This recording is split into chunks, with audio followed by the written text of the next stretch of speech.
Welcome to the We Are LA Tech Weekly Blab show. Today we have awesome LA startups discussing how to get your first 100 customers. So I'd like to introduce you to Nick, Hank, and Ray. And we're going to go ahead with introductions and have a conversation about how to get your first 100 customers, what you need to do, what were some of the super big challenges in that, and what were some of the really easy things that you guys implemented that just made sense and you were like, I wish I knew that sooner. So to kick things off, Nick, why don't you go ahead and introduce yourself? Sure. My name is Nick Gallin. I'm the VP Operations, one of the co-founders here at TrendyButler.com. We're a men's apparel subscription service. We started our company about a year ago and went live for our first customers December 24th of last year. So we've been around for about 8.5 months, roughly. Cool. And Nick, it cut out just for a second. So if you could repeat a little bit just real quick, because Hank and Ray, were you able to hear Nick at all? I got Trendy Butler and I got about 8 months and things are going well for you guys. Oh, wow. Okay. So sorry about that. My name is Nick Gallin. I'm the Vice President of Operations for Trendy Butler. I'm also one of the co-founders here. We've been around for about 8.5 months roughly. We're a men's apparel subscription service located here in Los Angeles. Sweet. And Nick, while the other guys are introducing themselves, if you could maybe close one of the tabs in the background, or maybe if you have Safari open in addition or something, because it is cutting out quite frequently. Or you could also try refreshing your Chrome. Hank, go ahead and introduce yourself. Sure. My name is Hank Leber. I'm CEO of Vitamin, which is a marketing technology company here in Los Angeles. And what we do, we call growth as a service. So we're essentially a lead generation engagement engine that runs hands-free in the background to help companies get more engagement and leads from social channels, Twitter, Pinterest, and Instagram. We've been around since the beginning of January, so we're in our 8th month now. We got 7 full months in. We're doing really well. And, it turns out a lot of people need growth. So we're happy to provide a service to a really big market of people that we really understand. Sweet. And Ray? So Ray Christian, the CEO of TechSpurt. And we founded actually earlier this year in February. And we actually launched our product for the first time 2 weeks ago. And we are... Congratulations. Thank you. So we are an app for helping you get that next date. So the idea is if you've ever been confused about what to text the next girl or the guy, you use TechSpurt and you get on-demand, crowdsourced advice on what to text back. Very cool. Awesome. And what inspired each one of your companies? Maybe Ray, do you want to? Oh, go ahead, Hank. Yeah, I mean, Vitamin's an easy one, and that's VYTMN.com, not vitamin like you spell it normally, VYTMN. I worked in advertising for years, helping big brands with social budgets and trying to make social work for them. And they struggle with that, even though they had a lot of money to spend. And then I jumped out of the agency world and started my own company before this one and had no budget to spend and had even more trouble getting anything to happen in social, and realized that there's a wide spectrum of needs that spans any size of business. It's just a major pain point that everybody feels without a really good, elegant solution. But you're seeing this sort of growth hacking pop up in the headlines a bunch. Well, if you can turn that into a software system, that's where we did it. But it was really a very natural pain point that we were trying to solve.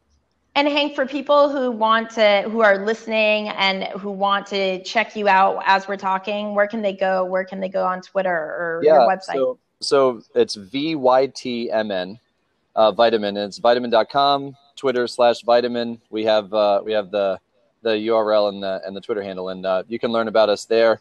I'm Hank at vitamin.com, VYTMN. So it's easy to reach me. Happy to talk. And Ray, what inspired TechSpurt? So about a year ago, I was dating this woman who's a reporter here in LA, and I got 2 dates with her and I couldn't get the third date. And she was a bombshell. She was smart, funny, beautiful. I still couldn't get that third date. And I wasn't sure if it was, maybe she was out of my league.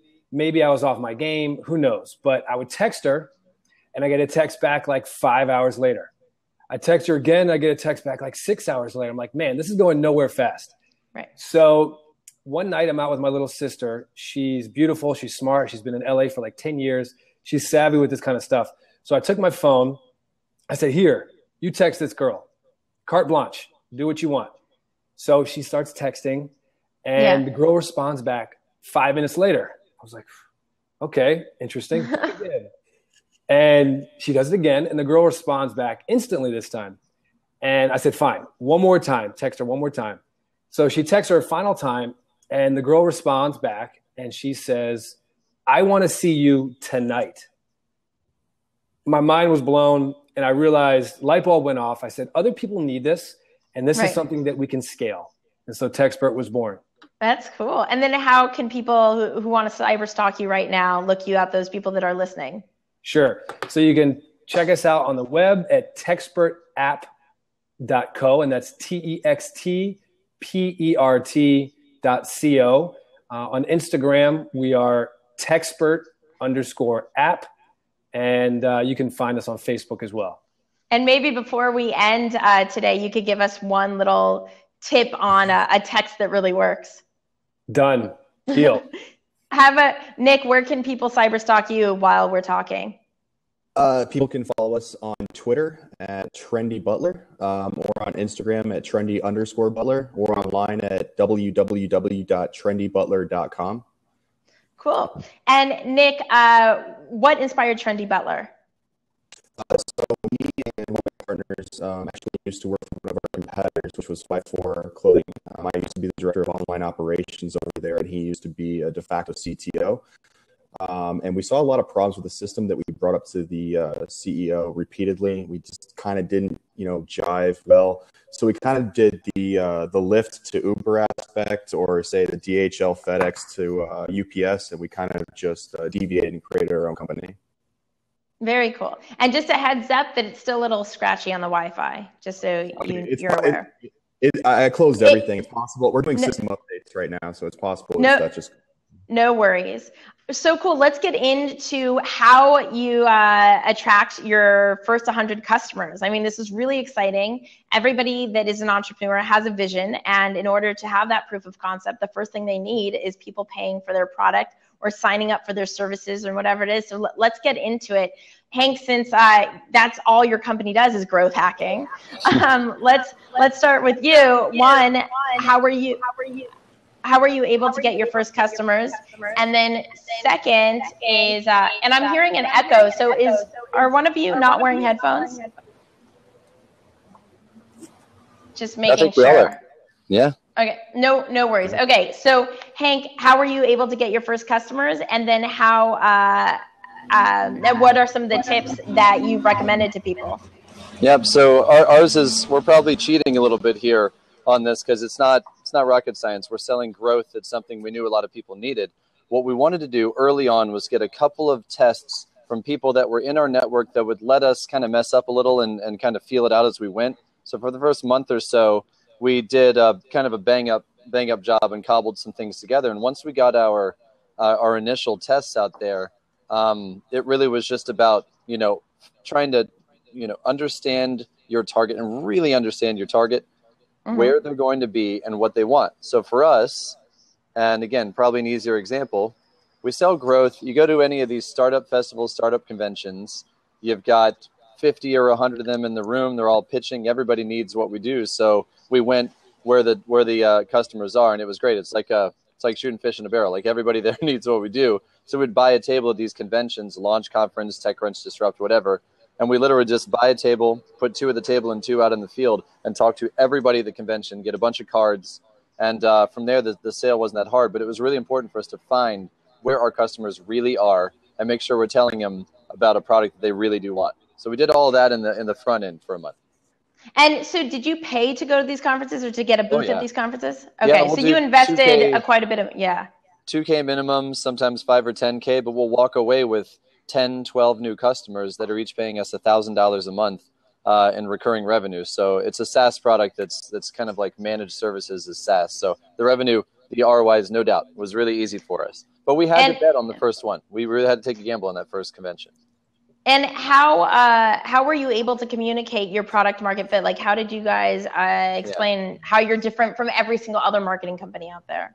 Yeah, so it's a little bit tactical, but we wanted to break down the elements of how we do what we do very visually. We built a slide deck that we wound up animating in Keynote, and it's actually a cheap and easy way to get through not having to pay $5,000 for a video you're going to change in a month. Animate some stuff together on Keynote and then record that slideshow. You can do it in Keynote. So we had a nice, 30-second video that showed everything happening. We had some good early case studies, and it made it visually and conceptually crystal clear how we're different. But it's also important to note we're not like just some agency that's kind of doing the same as everybody else. Our approach is really different, but bringing that to life was super important. In fact, I think we found a lot of trouble trying to just talk about what we do, and when we showed it on a slide or on a video, it was much easier to get. So that was key for us. So the main takeaway would be case studies. Like you really emphasize putting together the case studies in the beginning. It was really good because, we can tell all day long about what we do. But when you show, that's hard to argue with. And I think more and more in the startup world, it's a show, don't tell ecosystem, because anybody can tell you about what their app's going to be when they have 1 million downloads. But what are you doing right now? What have you done this week, this month? What's your progress? Who else is buying into it? That kind of stuff you just have to have. You got to be academic about it. Right. And a couple great tools for everyone listening would be Canva.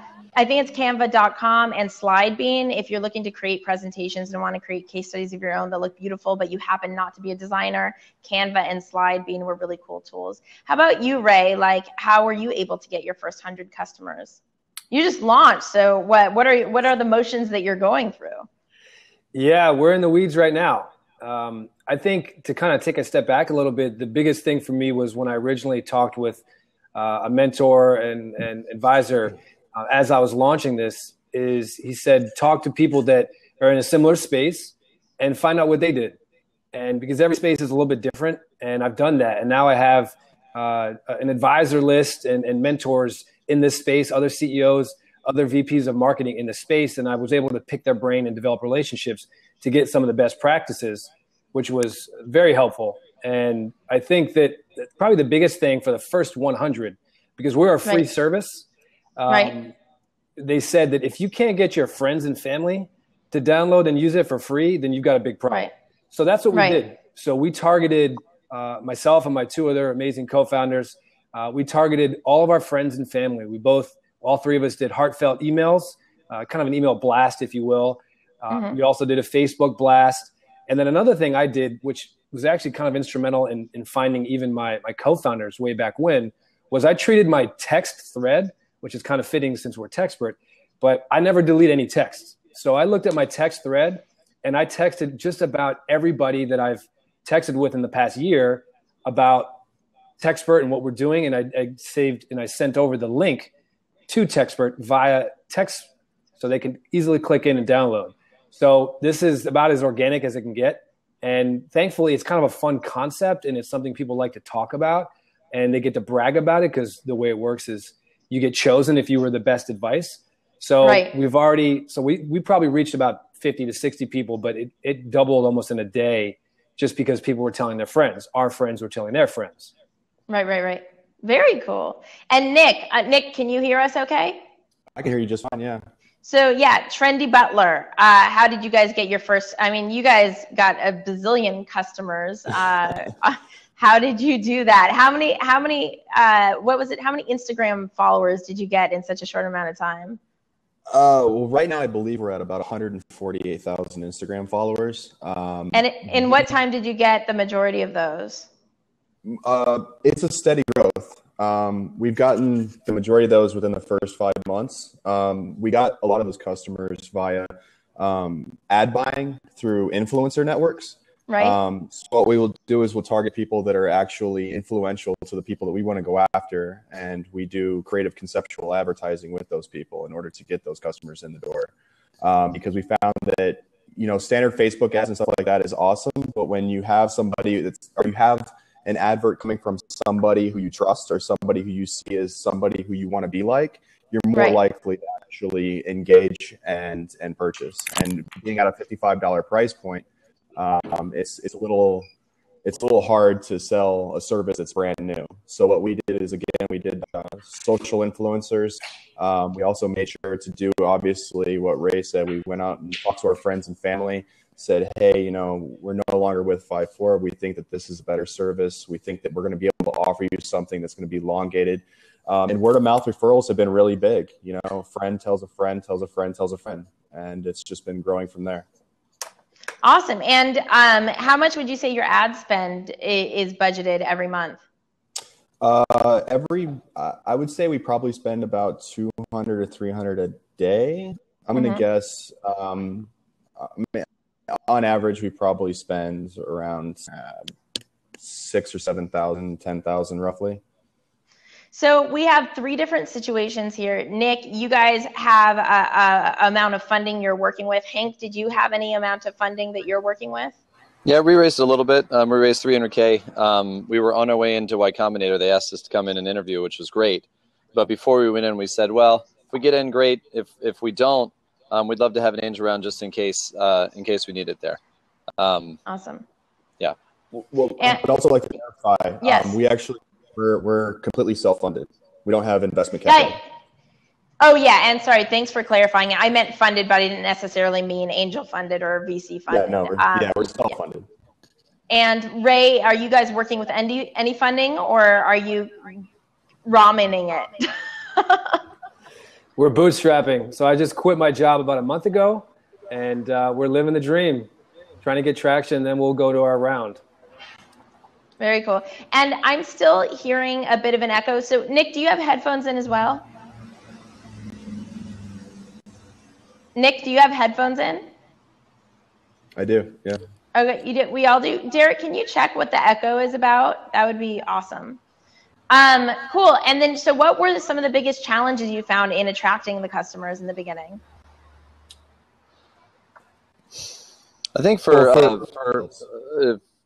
Vitamin, we're trying to make the unscalable scalable. We're trying to take human interactions, the building of a social strategy, content, marketing, all of that, and have software do as well as humans. So the technical side was tough. And then also we kind of started with more managed services and trying to create the technology based on the learnings that we got when we had humans doing it, very Bill Gross style, just go out there and do it with people and then figure out how to do it with tech. But as we started to scale and go to more conventions and we got word of mouth, also a lot of more recommendations coming in, actually scaling up what no one else has been able to scale turned out to be really hard. So we've been a constant balance of building our tech while we scale and not growing too fast, because we're a growth company. We could apply our tactics to ourselves and go crazy, but we haven't, because it's the scaling of it is the important part. If we do that right, we can win this entire market. If we do it wrong, we become just another agency. We just hire more people, more clients, more people, more clients. That's not interesting at all. So that's our challenge there, is to actually make it scalable. And for you, Ray, what's your challenge? So the biggest thing is trying to funnel growth towards what the challenges are, and then iterating through A/B testing. So we want to find out what's going to get people staying on the app and using the app longer. And the biggest challenge, really, I would say, is the tech side. So people are using it, but you've got to move fast, especially in the space we're in. I think every space there's needs for speed, but we've got to move fast, especially because what we're targeting is a much younger demographic, and they have a lower tolerance for a weaker app and something that doesn't suit their ADD needs, so to speak. So we've got to be able to move fast. That's our biggest challenge. Coding, reprogramming, iterating each week, or at least every 2 weeks. That's the biggest thing for us. Definitely. And Nick, what would you say is your biggest challenge in growing Trendy Butler? The biggest challenge for us is just getting people to be willing to purchase clothes without first seeing them. It's a hard thing. People like to actually see what they're going to receive before they receive it, which is why Trunk Club and Bombfell did really well. But in the discount space, we're at the $55 level. It's hard to tell people, hey, you're going to get $150 worth of clothes for $55 a month. And a lot of people they hit us up through our support channel saying, hey, are you renting the clothes? Like, do we have to give these clothes back? And it's like, no, absolutely not. And we have really good brand partners that help us get that mentality out there that the value is really there. And then once people, try it out for a month, they generally stay on for at least a minimum of 5 months we've seen before they pause.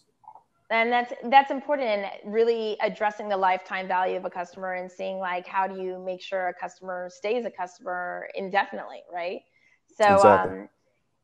so I appreciate you guys being really patient with the technical difficulties this particular episode, but it happens in live stream. But there are a lot of people that are going to be watching this after it's live, and I really want to make sure before we do a quick fire mentor session that we're able to give actionable tips that people can get off of this episode right now and be able to implement right away. So Ray, what would be the top 2 things in order for startups to gain their first 100 customers that you would suggest startups do?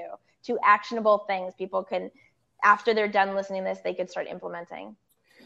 So I guess it depends on where they are, but make sure you've got key co-founders in each space. So I have a co-founder on the marketing side. I have a co-founder on the tech side. So make sure you have people that can cover each base so that everybody isn't trying to be a jack of all trades, a master of none. And that's a lot easier said than done, finding the right co-founders. But probably the most important thing I've found for me so far. And then the second thing is be very active right now on social media. Create your Instagram if you haven't, your Twitter, your Facebook, your Snapchat, your Vine, your YouTube, and go claim those names. Because if you wait too long, somebody else may squat on those names, and then you're in a little bit of a bind.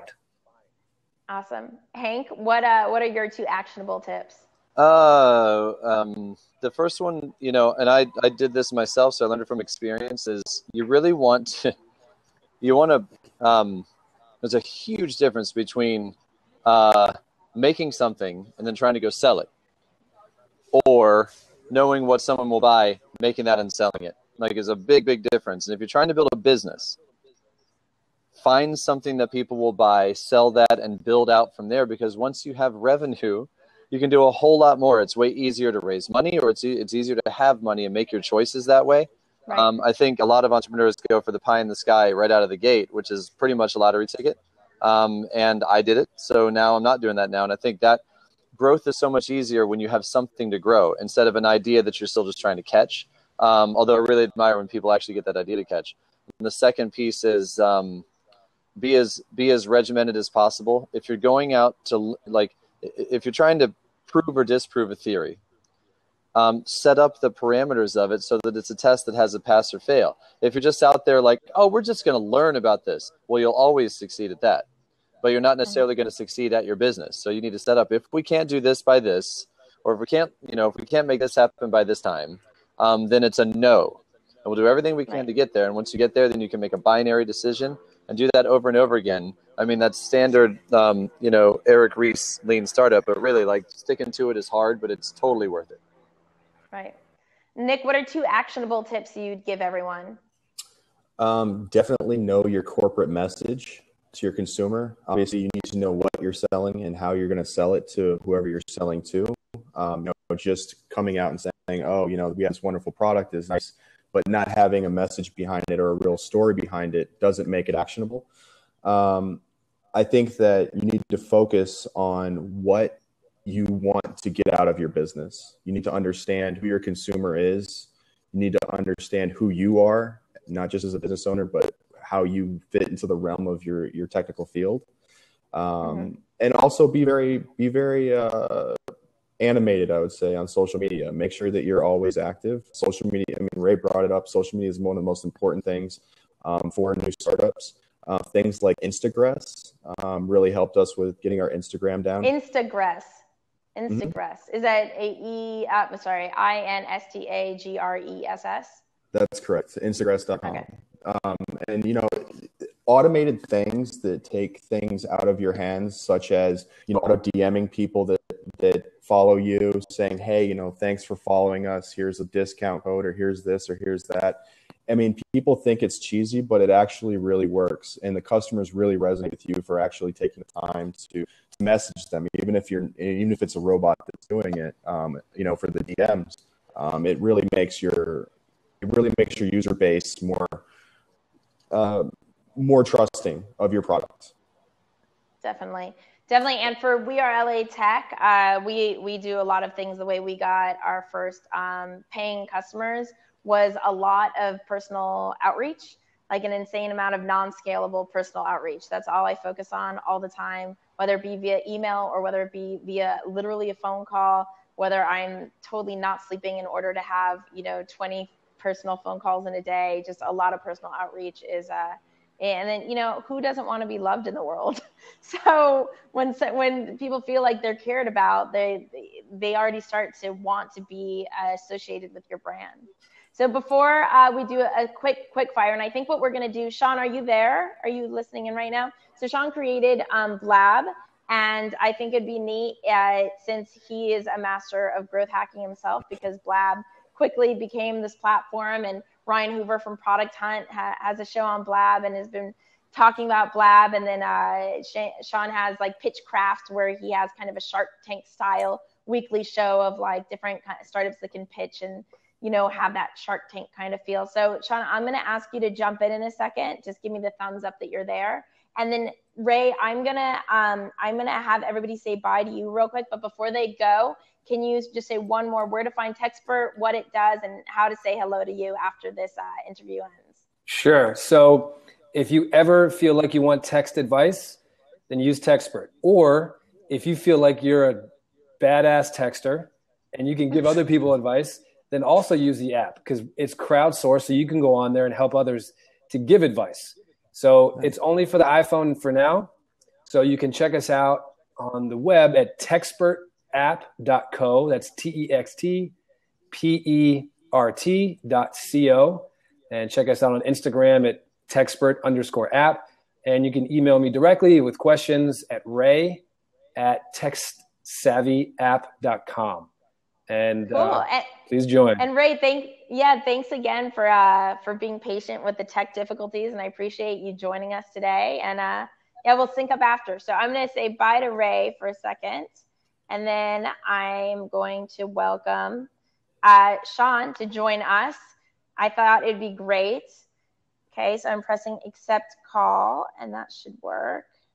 Let's see. Awesome. So the reason I thought it'd be to have Sean join us is because all you guys are like seriously masterful, like growth hackers. Like, I mean, just like it, like mind exploding. Oh my gosh, drool, like in the forums, growth hackers. So I thought it'd be cool to kind of ask each other for the quick fire session this particular time, instead of having a newbie, each one of you ask, what have you done? And maybe you could get like an insider tip from one another, because you're all incredibly seasoned at getting your first 100 customers and beyond.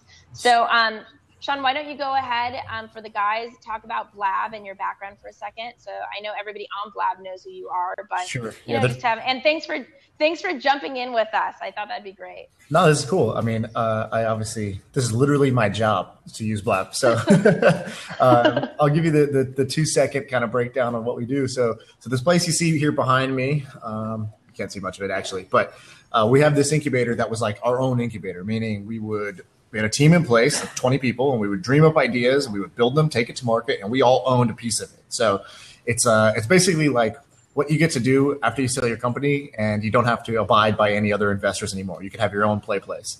And through that, we worked on a ton of projects, some successful, most failures, and most recently, Blab was the one where we just doubled down and started working on it. And so this is the only project we do now. We don't do any incubation anymore. And to your question of how did you get your first 100 customers? So we built Blab in the very first prototype. We built it in 2 weeks. And before it functioned, it wasn't great, but it functioned. And before we spent any more time, I was like, well, how do we get this in the hands of somebody, some people? So we did something pretty simple. We wanted to focus on the tech community, because I said, okay, you go within your network, within your area, and we're in San Francisco. But instead of just hitting up my friends and saying, hey, will you try this? Because it's not really the best indicator for, do people actually like this, or are they just being nice to me because they like me? What we did was we went where they were already hanging out. So we actually built the first prototype on top of Slack, which was, for those who don't know, it's obviously like kind of go-to choice right now for startup communication. And so we built an integration into Slack. So all you had to do was essentially hook in, like sign in with Slack. And then Blab was a channel that was created in your Slack organization, because we knew, like WeAreLATech, there's tons of Slack groups out there that are like multi-thousand person groups. And through that one viral technique, in the first 4 or 5 days, we had 1,000 people, people from over 1,000 different startups sign up. So it was really useful for us. And we've kind of shifted outside of tech. You'll see now on the site, there's lots of other people from other places, but having 1,000 people join within the first couple of days was really important for us to get a feel for, like, does anyone care? You know, the real major questions your product actually has, like, does anyone care about this? What are the biggest kind of like reasons they don't want to use it or that they hesitate using it, et cetera, et cetera. So that was our story of how we started and got our first 1,000 customers in this case. Awesome. I appreciate it. So what's one question you have for Nick and Hank? And then Hank and Nick, also, you guys can ask each other the same thing, and you could each share one amazing growth hacking tip. So I would say my question to you guys is, you're using Blab now probably for the first time. And what I want to know is, why wouldn't you use Blab again?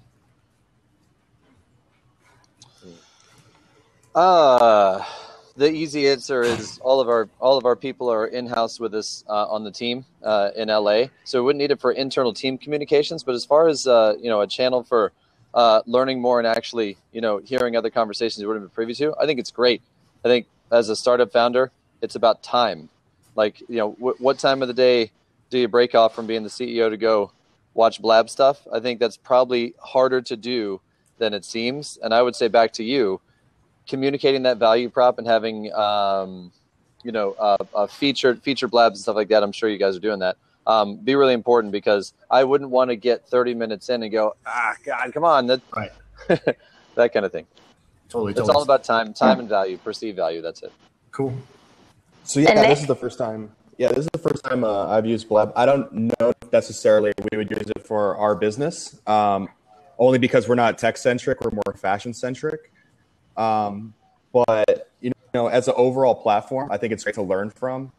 I kind of browsed through it before actually joining the WeAreLATech stream. So I think it's really cool to be able to see how other people do things. Kind of like a live instructable. It's kind of a cool process. Like I really think it's really cool. I don't see myself using it for business, but I do see it, or not necessarily business, but my business. I see me using it for maybe personal learning and personal growth. Yeah. Cool. And Nick, considering the other two guys here with us are also seasoned growth hackers like you are, what high-level growth hacking question would you have for them that they could answer for you? A question that I would actually really ask for you guys would be in relation to the ROI or the life of your actual customer. What would you guys see as being a good target for the value of a customer in terms of the life of the customer? Like, what would you see as your target ROI? And then at that point, do you see yourselves focusing more on the long-term customer or short-term growth? Oh, man. Yeah, sure. I think that the answer has got to be different for depending on the product, service, pricing, style of business. Like we're managed services that's trying to be SaaS. And the closer we can get to SaaS, the more we've got the SaaS model. It's cumulative over time. The more users we get, the more they accumulate. You want to keep your churn rate low and just keep building. And I love that. For us, it's really good. For you guys, not so much. You got to re-engage. You got to keep hitting them up. It's one-time sales. It's a very, very different model. So my answer is, wow, it depends on a lot of different factors. There's not one answer for business at all. In fact, it's really important that there isn't one answer, because it's vastly different for different companies. True. Very true. Sean, what do you think? Well, I mean, I echo what he said, and I think the simple part is you think about it in terms of what is it costing me to get the customer, right? So LTV is only relevant when it's relative to how much it costs you to acquire that customer in the first place. So if you think about, okay, target-wise, I like to think about, am I making 3 times my money back? I think that's just like a good indicator as far as, I want my LTV to be 3 times the cost of customer acquisition. Or I think about the payback timing, the period. So how long does it take me to pay it back? We have one business that's an annual subscription, $15 a year. The LTV of each customer is $45 to $50, but the cost of customer acquisition is 0 because of viral marketing. So literally every cent of that revenue is essentially profit. I mean, we could take all the engineers off it today, it would chug along. And so each business is completely different footprint. But the important thing is there's certain frameworks or processes you can do to ask that question 5 different ways, right? So we do that internally, which is, all right, how do we get where we need to go? How would we 3x our lifetime value? What is the number one leak in terms of why we lose customers? So Rather than what is the exact target, I would just revisit that question more than most companies do. I think most companies just sort of take the status quo for granted, when if you continue to question why that number is the way it is, that's where all the source of new ideas should come from. True. Well, Nick, do you find that helpful? Yeah, I mean, I just kind of was curious about their two companies. You like, Very like, cool. like And they then, said- and hey, oh, sorry. go ahead. I was gonna say, like they said, it's different No. for every single company, which is why I was kind of curious about their two. Cool. And Sean, did you find their feedback helpful? Oh, totally. I mean, look, Okay. yeah. So I've got one. I Awesome. got one for you guys. Yeah. Then. I mean, we've been talking a lot about how you do growth right and how you do customer acquisition right and get to that first 300. But I'd love to hear from you guys. What are some examples of doing growth-minded thinking wrong? What are some big no-nos that you've seen happen that you? Okay, I got one. So we previously had a product called Blab that was launched maybe a year ago, and it was like a video walkie-talkie. So I record a little message. As soon as I let go, it sends a message to you, and then you go back and forth with little video messages. It worked great, but it wasn't different enough, right? Like it was like, okay, yeah, it's kind of like Snapchat, but it's pretty much like Snapchat. And internally, we were giving ourselves all the excuses as to why it wasn't, why it was different. But the reality was, to the users, there wasn't that. Wow, this is. I now have a new superpower I didn't have before. I had this button on my phone. And so first we were in denial. So because growth doesn't matter unless you have that part right. So first we ignored that part. And then the second thing was, when we got to growing, we were so focused on virality that so viral is great because it's free marketing. That's the kind of the core of why viral works. And we were growing through SMS. And so we actually successfully optimized our viral loop and started going viral. And we rang up in one weekend while we were away. One of our experiments worked, and we rang up $100,000 SMS bill because we were sending out millions of SMS through our viral loop. And so It was great because we were acquiring, tons of users, and we were number one in all these random countries like Kazakhstan where we weren't even targeting. It just went viral there. It's in many other places, but it was not real. Like we basically had built a viral oops instead of a viral loop, and it cost us a lot of money as well. And Derek posted a GIF of how that other product worked in the chat. But yeah, that was a horror story on many levels. No retention, expensive to grow, and grew in all the wrong countries for all the wrong reasons. Wow. Oh my gosh. And Nick, what's one thing that you think is growth marketing done wrong? So we've done a couple things wrong. I think one of the main things that we really needed to figure out for ourselves was what to outsource and what to keep in-house. In terms of growth, Facebook advertising, we kind of went a little bit broad initially instead of doing very targeted. We focused more on the cost per click versus the actual ROI of that customer in order to acquire that customer. So we're like, oh shit, we're hitting 13 cents a click, or we're hitting 10 cents a click, or 5 cents a click to the website. But when we were going through the analytic data, we noticed that the cost to actually acquire those low CPM customers was ridiculously high. So we actually brought on better marketing people, figuring out exactly what we should be targeting. As far as in-house tech stuff, I would say the one thing that we kind of messed up on initially was shipping. We actually did initially all of our shipping in-house, and the cost for that in terms of man hours was untenable. Like we literally would work 12 hours, 14 hours a day during the day, and then we would ship the entire night in order to get all of our packages out. And then as soon as we finished shipping, we would stay in the office and keep going. So we would, burn ourselves out really quickly by doing that. And we learned very quickly to just hire a shipping company to handle all of our shipping. Don't try to do everything in-house because you're going to kill yourself, especially when you're in startup mode and you have very limited resources. Just make sure you know exactly where you're spending your money. Definitely. And so before we sign out, I just want to make sure everybody can find you guys. And I hear someone talking in the background. I'm not sure where that is. Oh, So Hank, how can people stay in touch with you? And Nick, how can people stay in touch with you? Hank, why don't you go ahead first? Yeah, really easy for me. My name is Hank, and you can find me at vitamin.com, Hank at vitamin.com, and reach out. I'm on Twitter, and we're super active in social because that's our job, and also our job to do that for you. Nick, a lot of the stuff you were talking about that are great things to do, Instagram and being present in social and all that, totally true. Kind of expensive to do if you put people on it, so we're trying to help companies out with that. Shameless plug. But yeah, vitamin.com, easy place to find. And can you spell it too? Yeah, Hank? I put it over in the sidebar vitamin? over there. It's vytmn.com. It's in the sidebar. You can see it over there. Feel free to hit us up. Love to talk about what we're doing. We're super passionate about it. Cool. Yeah. And Nick, how can people stay in touch with you? So people can stay in touch with me by contacting me, Nicholas, Nicholas, at trendybutler.com, or by following me on Twitter. My handle's at @ngolin.